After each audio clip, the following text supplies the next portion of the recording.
బాధపరిచితిని, నేను నిన్నిక బాధ పెట్టను. నహూము గ్రంథము 1వ అధ్యాయము 12వ వచనము. బాధకి అంతు ఉంది. దేవుడు బాధ పెడతాడు, దేవుడే తీసేస్తాడు. ఈ బాధకి అంతమెప్పుడు అంటూ నిట్టూరుస్తావా? ఆయన వచ్చేదాకా ఆయన సంకల్పాన్ని శిరసావహిస్తూ నిబ్బరంగా సహనంతో ఎదురుచూద్దాము. శిక్ష పొందడం వల్ల మనకి కలగవలసిన ప్రయోజనమంతా కలిగిన తరువాత దేవుడే ఆ శిక్షను తొలగిస్తాడు. శ్రమ ఏదైనా మనల్ని పరీక్షించడానికి వస్తే మనం ఆయన్ని స్తుతించి ఆయన గురించి సాక్ష్యం ఇచ్చి ఆయన్ని మహిమపరిచిన తర్వాత అది అంతమవుతుంది. మనం దేవునికి ఆపాదించవలసిన ఘనత అంతా పూర్తిగా ఆపాదించకుండా ఒక శ్రమ మన నుండి తొలగిపోవాలి అని కోరుకోకూడదు. ఈ రోజున భయంకరంగా ఆకాశాన్నంటే కెరటాలు ఎప్పుడు చప్పబడిపోతాయో ఎవరికి తెలుసు? సముద్రం గాజులాగా నిర్మలంగా అయితే సముద్ర పక్షులు అలలతో ఎంత త్వరగా ఆటలు ఆడతాయో మనకేమి తెలుసు? శ్రమకాలం గతించినాక పనలను దుల్లగొట్టి తూర్పారబట్టడం అయిపోయినాక గాదెల్లో ధాన్యం నిండుతుంది. ఇప్పుడు ఎంత దుఃఖంలో ఉన్నామో కొద్ది గంటలు గడిచాక అంత సంతోషభరితులమవుతాము.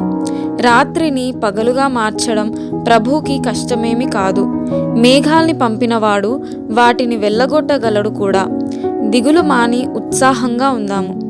ముందు కాలం మంచిది, దానికోసం ఎదురు చూస్తూ స్తుతులు పాడదాము. మన పరమరైతు అస్తమానము నలగొడుతూనే ఉండడు.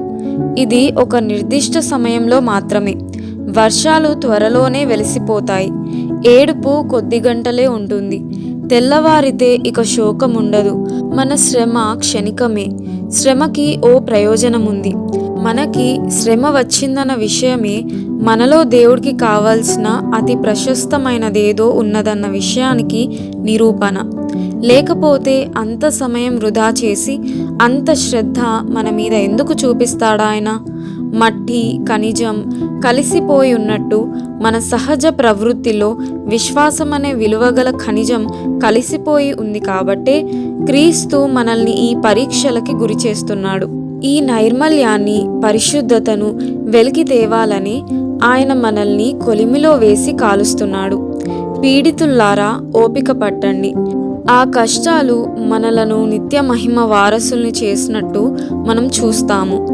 ఆ ఫలితం ఇప్పటి కష్టాలను మర్చిపోయేలా చేస్తుంది. దేవుడు మనల్ని మెచ్చుకుంటూ అనే ఒక్క మాట, దేవదూతల ఎదుట మనకి జరిగే సన్మానం, క్రీస్తులో మనం పొందే మహిమ, వీటన్నిటి ముందు ఈ బాధలు లెక్కలోనివా? గోడ గడియారానికి బరువుగా వ్రేలాడే లోలకం, ఓడని స్థిరపరచడానికి వేసే బరువులు అవి సరిగ్గా పనిచేయడానికి అవసరం. మన ఆత్మీయ జీవితంలో శ్రమలు కూడా అంతే. అంతులేని ఒత్తిడిని ఉపయోగిస్తేనే పరిమళాలు తయారవుతాయి. ఉన్నత శిఖరాల్లో మంచు కురిసే చోట్ల కళ్ళు మిరుమిట్లు గొలిపే పూలు పూస్తాయి. కంసాలి చేతుల్లో ఎక్కువ దెబ్బలు తిన్నదే ఎక్కువ విలువగల వజ్రం. శిల్పాలు ఎంత అందంగా తయారవ్వాలంటే శిల్పి చేతిలో అన్ని ఎక్కువ ఉలి దెబ్బలు తినాలి. ఇవన్నీ నియమాలే. ఇవన్నీ అతి జాగ్రత్తగా అంచనా వేసి ముందు చూపుతో చేసేవే.